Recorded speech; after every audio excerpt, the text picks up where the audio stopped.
성도 여러분 안녕하십니까? 오늘 우리가 함께 묵상할 말씀은 하박국 3장입니다.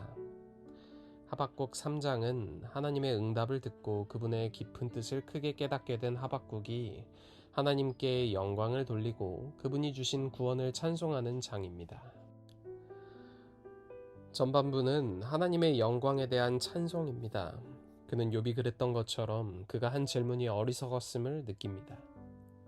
그는 하나님의 영광이 하늘을 덮었고 그의 찬송이 세계에 가득하며 하나님 앞에서 산이 무너지는 것을 알게 됩니다. 하나님은 전사처럼 말을 타시고 구원의 병거를 모시며 큰 물의 파도를 밟으시는 분이십니다. 후반부는 하나님이 주시는 구원에 대한 찬양입니다.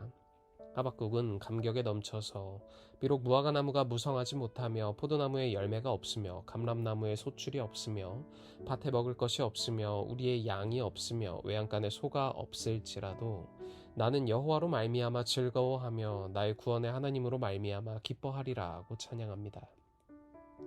하박국 3장은 하박국서의 결론으로 그의 괴로움과 의문에 대한 해답을 얻은 하박국 선지자의 감사와 찬양이 나옵니다. 그리고 그 시작인 1절에는 시기온옷에 맞추었다는 말이 기록됩니다. 시기온옷의 정확한 뜻은 잘 알 수 없습니다. 시편 7장 1절에 시가연과 비슷한 뜻이라고 생각하는 사람도 있으나 시가연이 슬픈 노래, 즉 애가를 의미하는 데 반하여 하박국 3장은 격렬하고 열정적인 노래입니다. 하박국 3장 19절에 보면 내 수금에 맞춘 노래라고 했으니 수금에 맞춰 부르는 빠르고 열정적인 노래라고 생각할 수 있습니다. 이어 2절은 많이 인용되는 유명한 말씀입니다. 주께 대한 소문은 하나님에 관한 소문이 아니라 하나님께서 들려주신 소문, 즉 말씀을 의미합니다. 하박국의 고통스러운 질문에 대한 하나님의 말씀을 듣고 하박국은 놀라고 감격했습니다. 하박국은 하나님께서 약속하시고 말씀하신 그 일을 빠른 시일 내에 이루어 주시기를 바랍니다. 진노할 일이 너무나 많지만 그 가운데서도 하나님의 백성을 위한 긍휼을 잊지 마시기를 간구합니다. 이어 3절에서 7절에는 모든 천연계가 창조주 앞에서 떨며 진동하는 모습들이 묘사되어 있습니다. 하나님의 영광 앞에서 떨며 진동하는 것은 단지 천연계뿐이 아닙니다. 세상 나라들도 전율하며 그 앞에 엎드러집니다. 어떤 학자들은 구산이 고대 에디오피아의 다른 이름이었던 구스를 가리키는 것으로 간주합니다.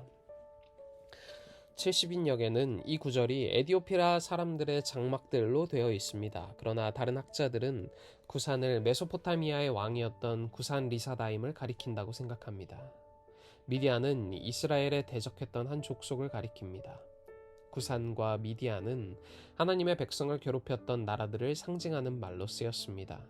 이 환난을 당하고 휘장이 흔들린다는 것은 하나님의 영광 앞에서 그들이 당하는 심판을 의미합니다. 이어서 17절에서 18절은 고통스러운 수많은 사람들을 위로하고 구원의 확신을 준 성경에서 가장 사랑받는 구절 중에 하나입니다. 참으로 눈물겨운 신앙 고백이 아닐 수 없습니다. 이스라엘 사람들에게 무화과나무가 무성하지 못하며 포도나무에 열매가 없으며 감람나무에 소출이 없으며 밭에 먹을 것이 없으며 우리의 양이 없으며 외양간에 소가 없다라는 것은 아무것도 없다는 말입니다. 아무 소망도 없다는 말입니다. 생사의 기로에 서 있다는 말입니다.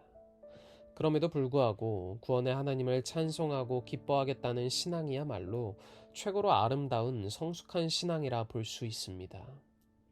우리는 있어야 감사가 나오고 넘쳐야 찬양이 나옵니다.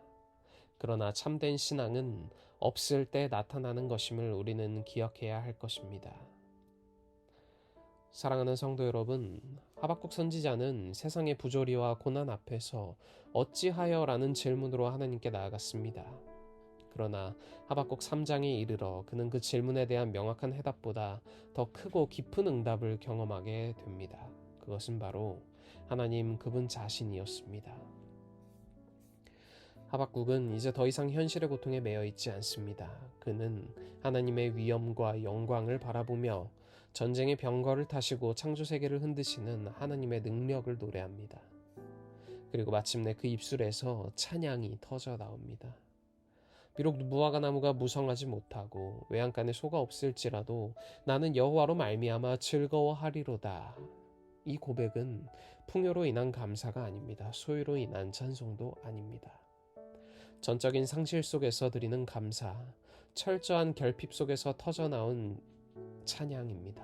이것이야말로 믿음의 진수이며 깊은 영적 성숙의 표현인 것입니다. 사랑하는 성도 여러분, 우리의 현실도 종종 하박국 선지자와 같지 않습니까? 기도에도 응답이 없고 악인은 오히려 득세하고 의인은 고통당하는 현실 속에서 하나님 왜요? 라고 묻고 싶을 때가 얼마나 많습니까? 그러나 그럴 때일수록 우리는 다시 하박국의 결론을 붙들어야 합니다. 우리의 믿음은 하나님을 이해할 수 있기 때문에 지켜지는 것이 아니라 그분이 신실하시다는 사실을 신뢰하기 때문에 지켜지는 것입니다. 그분이 여전히 역사의 주인이시고 결국 공의를 행하시며 약속을 이루시는 분이라는 확신이 우리로 하여금 이 말씀을 다시금 붙들게 합니다. 하박국은 절망의 끝에서 하나님을 찬송했습니다. 아무것도 남지 않았지만 그는 나의 구원의 하나님으로 말미암아 기뻐하리라 하고 고백했습니다. 바로 여기에 참 신앙의 승리가 있습니다. 오늘 우리도 하박국처럼 고백하게 되시길 소망합니다.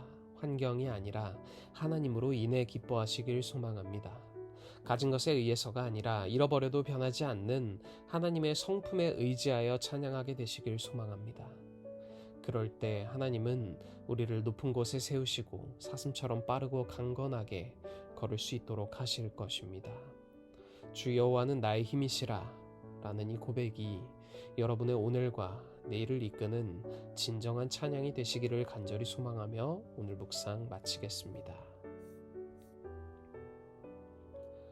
오늘은 학생반의 김지희 학생을 위해 기도하겠습니다. 하늘에 계신 하나님 아버지, 오늘 우리에게 새로운 하루를 허락하시고 새로운 한 주를 허락하심에 감사드립니다. 오늘은 학생반의 김지희 학생을 위해 기도합니다. 주께서 사랑하사 그 삶을 계획하고 인도하시는 김지희 학생에게 함께하여 주셔서 늘 그 삶 속에 신앙과 하나님을 향한 사랑을 소중히 간직하며 살아갈 수 있도록 하여 주시고, 김지희 학생의 삶을 통하여 주변의 많은 사람들이 그리스도의 향기를 경험할 수 있도록 하여 주시옵소서. 저희가 언제나 하나님과 동행하는 삶 살 수 있도록 하여 주시길 저희를 죄에서 구원하신 예수 그리스도의 귀하신 이름으로 간절히 기도드립니다. 아멘.